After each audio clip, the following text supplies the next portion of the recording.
Hi, boys and girls. Today I'm going to continue reading from Mrs. Pigglewiggle and the Not Truthful Cure. Mrs. Pigglewiggle, said Mrs. Workbasket. She is a dear little woman who adores children and knows just how to handle them. Really, she has cured almost every child in this town. But how does she cure them? Asked Mrs. Harroway, beginning to cry again as visions of Fetlock locked in a dark cellar began.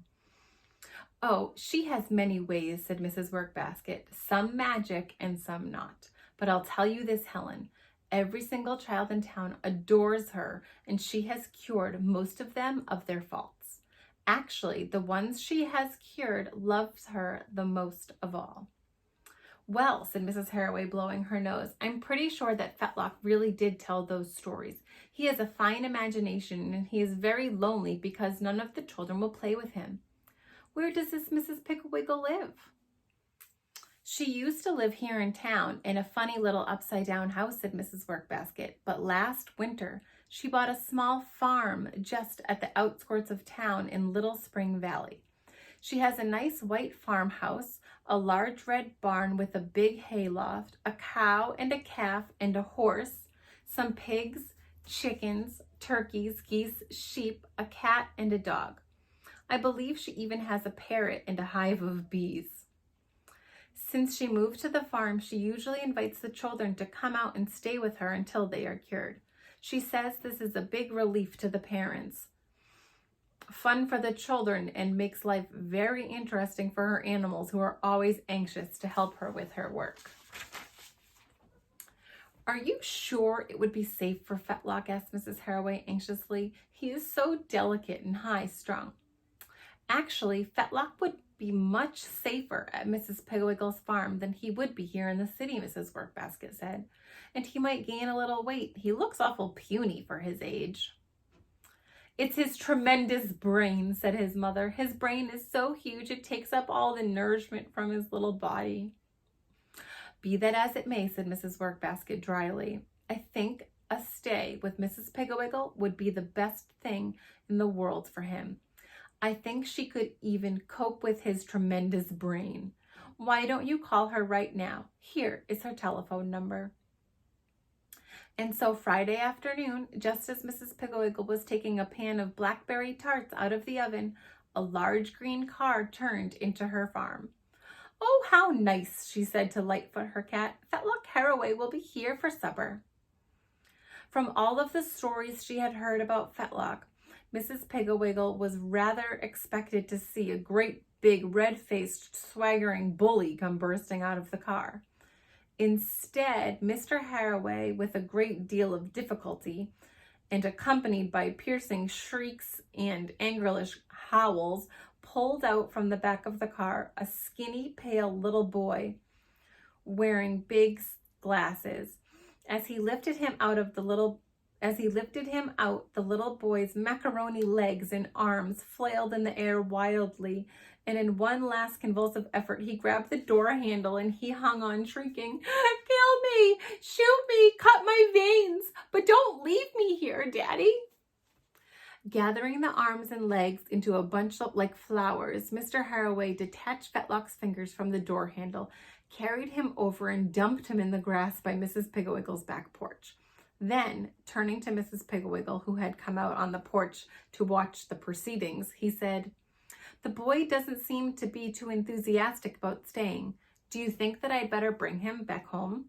Certainly not, said Mrs. Pigglewiggle, leaning over and brushing some of the dusty sneaker marks off of Mr. Harroway's blue business suit. You just leave Fetlock here with me and he'll be fine. However, if I were you, I wouldn't tell his mother how he was acting. It might worry her. Oh, I won't, said Mr. Harroway, opening the door of his car. Seeing that his father was about to leave, Fetlock, who had been floundering around on the grass like a freshly caught trout, jumped to his feet and he ran yelping after him. Immediately, Wag, Mrs. Pigglewigle's dog, grabbed the back of his jacket and jerked, and Fetlock sat down hard on the grass, and he got up again. Wag pulled him down. He got up. Wag pulled him down. He got up. Wag, exasperated, jerked him down, and he sat on his lap. Daddy, Daddy, this old dog's biting me, said Fetlock. Help, help, he's killing me. "Pay no attention, Mr. Harroway," Mrs. Piggle said. "Wag is the gentlest dog alive. Just drive away quickly." Mr. Harroway did, and when he got home and Mrs. Harroway rushed out to the car and said, "How was Mrs. Piggle? Did Fetlock like her? Is my dear little boy happy? Did he want to stay?" Mr. Harroway said, "Oh, Fetlock was keen about Mrs. Piggle. He just loves it out there. You've never seen anyone so happy." "Thank goodness," Mrs. Harroway, wiping tears out of her eyes. As soon as his father's car had rounded the bend at the bottom of Mrs. Pigglewiggle's lane, Fetlock stopped screaming. As soon as he stopped screaming, Wag got off his lap. Mrs. Pigglewiggle said, "My dog's name is Wag. He's very smart." Fetlock said, "He bit me right to the bone. I'll probably get hydrophobia and die." "Show me the bite," said Mrs. Pigglewiggle. "Oh, it doesn't show," Fetlock said. "You see, I have a kind of peculiar skin and it heals instantly. There's nobody else in the world that has it, and the doctors want to put me in an exhibition." "Really?" said Mrs. Pigglewiggle. "Yes, cross my heart," said Fetlock. "Ha ha ha ha," said Wag. "Hey, look it, the dog's laughing," Fetlock said. "Of course he is," said Mrs. Pigglewiggle. "He thinks your story is perfectly ridiculous. Now let's go in and unpack your things. Did you bring any jeans?" "Just my cowboy pants," said Fetlock. "You know, I used to be a real cowboy in Montana.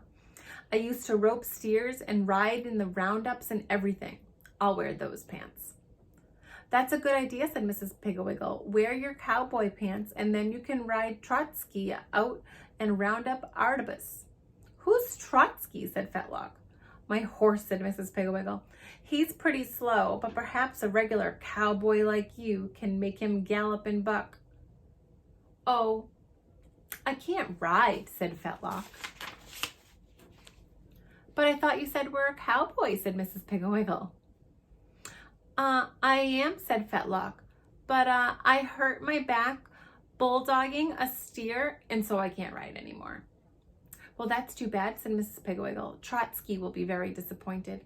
I told him that a very nice little boy was going to visit me, and he promised to teach you to ride. Of course, then, I didn't know that you were a real cowboy." Fetlock said nothing. Mrs. Pigglewiggle took him upstairs, showed him his room, and told him to change his clothes. She said, "When you are dressed, come down to the barn. I'll be milking." "Milking?" said Fetlock. "You mean milking a cow?" "Certainly," said Mrs. Pigglewiggle. "I milk Arbutus every morning and every evening." "Can I watch?" asked Fetlock. "Of course," said Mrs. Pigglewiggle. "That's why I asked you down to the barn." Course, I already know how to milk," said Fetlock. "I worked on a dairy ranch once. It was a great big ranch. In fact, it was the biggest dairy ranch in the whole world. They had 10,000 cows. "Well, really?" said Mrs. Pigglewiggle. "Yeah," said Fetlock. "I used to milk 500 cows a day. Boy, I was a good milker." "You must have been," said Mrs. Pigglewiggle. "Perhaps you would like to milk Arbutus." And I'm going to stop there for right now, boys and girls, and you can think, do you think that he was really a farmer, and do you think that he knows how to milk the cows? And what's he going to say next to Mrs. Pigglewiggle?